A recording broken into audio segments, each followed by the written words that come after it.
হলো আমার পুরো প্রজেক্ট।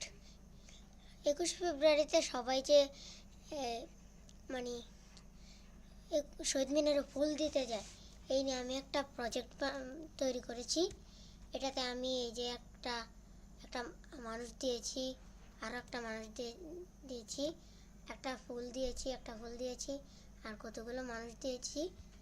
এই এই এই মানুষের এই সব কোডগুলো, আর এই মানুষের এই সব কোডগুলো আমি এগুলো দিয়েছি। আর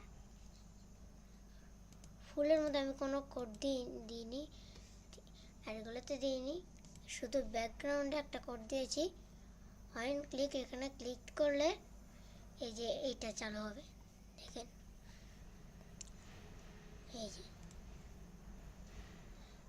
এই দেখেন। আজ সকাল থেকেই শহীদ মিনারের দিকে মানুষের ঢল। আজকের দিনটার গুরুত্ব সত্যি আলাদা, না? অবশ্যই 21শে ফেব্রুয়ারি আমাদের ভাষা আন্দোলনের স্মরণীয় দিন। এই দিনটা আমাদের ইতিহাস, আবেগ আর পরিচয়ের সঙ্গে জড়িত। আমি জানি এটা ভাষা শহীদদের স্মরণে পালিত হয়, কিন্তু পুরো ঘটনাটা ঠিক কিভাবে শুরু হয়েছিল? 1952 সালে পাকিস্তান সরকার উর্দুকে একমাত্র রাষ্ট্রভাষা করতে চেয়েছিল, অথচ তখন অধিকাংশ মানুষই বাংলাভাষী ছিল। এই অন্যায় সিদ্ধান্তের বিরুদ্ধে ছাত্ররা প্রতিবাদে নেমেছিল। তখন তো সরকার আন্দোলন দমন করতে চেয়েছিল, তাই না? হ্যাঁ, 21শে ফেব্রুয়ারি ঢাকা বিশ্ববিদ্যালয়ের ছাত্ররা শান্তিপূর্ণভাবে মিছিল করছিল, কিন্তু পুলিশের গুলিতে কয়েকজন ছাত্র শহীদ হন। তাদের রক্তের বিনিময়ে আমরা আমাদের মাতৃভাষার অধিকার পাই। ভাবলে এখনো গা শিউরে ওঠে।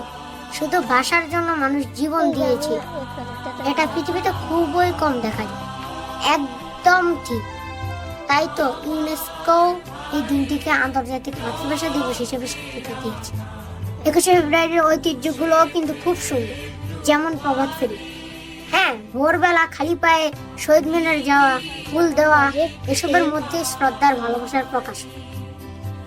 কালো ড্রেস পরার পেছনেও তো একটা অর্থ আছে। কালো ড্রেস শোকের প্রতীক, আর শহীদ মিনারে ফুল দেওয়া মানে ভাষা শহীদদের প্রতি সম্মান জানানো।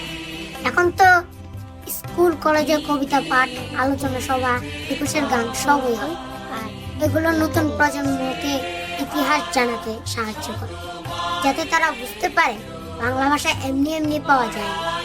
আমার মনে হয় 21শে ফেব্রুয়ারি সবচেয়ে বড় গুরুত্ব হলো এটা আমাদের শেখায় নিজের অধিকার রক্ষা করতে।